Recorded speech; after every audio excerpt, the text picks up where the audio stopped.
ચરણોમાં વંદન। અહીં ઉપસ્થિત સમાજના આગેવાન શ્રી સમાજના વડીલો તથા વાલા ભાઈઓ તથા બહેનો સૌને મારા પ્રણામ। હું રાઠોડ ખુશી આજે તમને સમાજ વિશે બે શબ્દ કહીશ।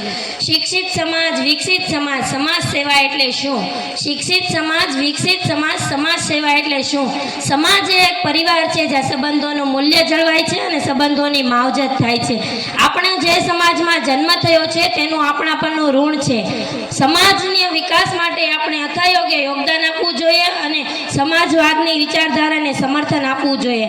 સમાજના 4 પાયાની જાળવણી સમાજને મજબૂત બનાવે છે। સમાજના 4 પાયાની જાળવણી આપણા સમાજને મજબૂત બનાવે છે।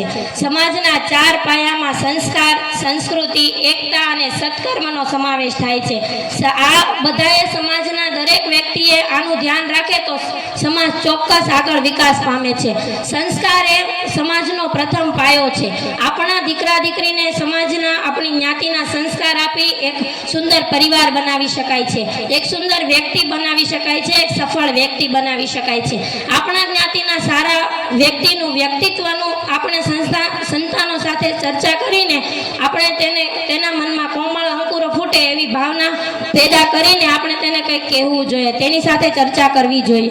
સંસ્કૃતિ એ સમાજનો બીજો પાયો છે। આપણા સમાજના રીતિ રિવાજો, પરંપરાઓ, રૂઢિગત પરંપરાઓ આપણે સાચવીને આગળ વધારવી જોઈએ અને તે આપણા સમાજમાં ઉતારીએ એટલે સંસ્કૃતિ। આપણા જ બાળકની સામે આપણા સમાજના ખરાબ લોકોની વાતો કરશો તો આપણો સમાજ એના પ્રત્યે આપણું બાળક પ્રેમ નહીં ધૃણા ઉત્પન્ન કરશે, પ્રેમ નહીં ધૃણા ઉત્પન્ન કરશે।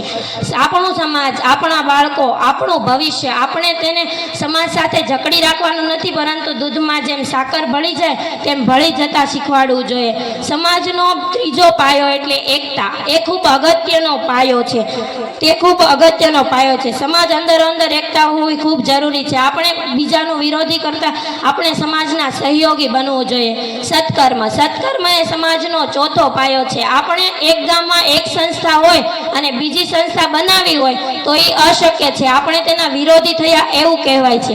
એટલે આપણે એક સમાજ, એક સંસ્થા હોય તો તેના પ્રત્યે વિરોધી નહીં, તેની સાથે સહયોગી બનીને તે સંસ્થામાં ભાગ લેવો જોઈએ અને જેમ ગુણોના કારણે નહીં પરંતુ ગુણો હોય તો સંસ્કાર આગળ વધે છે અને સમાજ પણ આગળ વધે છે। કાગડો એ મહેલના શિખર પર બેઠો હોય તો કાંઈ ગરુડ ન કહેવાય। સમાજ એ આપણા માટે ખૂબ અગત્ય છે। આપણે કાંટારૂપ ન બનીએ તો કંઈ નહીં પરંતુ જે ચાલતા માર્ગ પર આપણે ખાડારૂપ ન બનશું। તેથી બધા લોકો મૌન રહે છે, સમાજની લાગણીને સમજે છે તેથી મૌન રહે છે। તે કાયર નથી પરંતુ તે સમાજની લાગણી માટે મૌન રહે છે। અસ્તુ, જય ભવાની।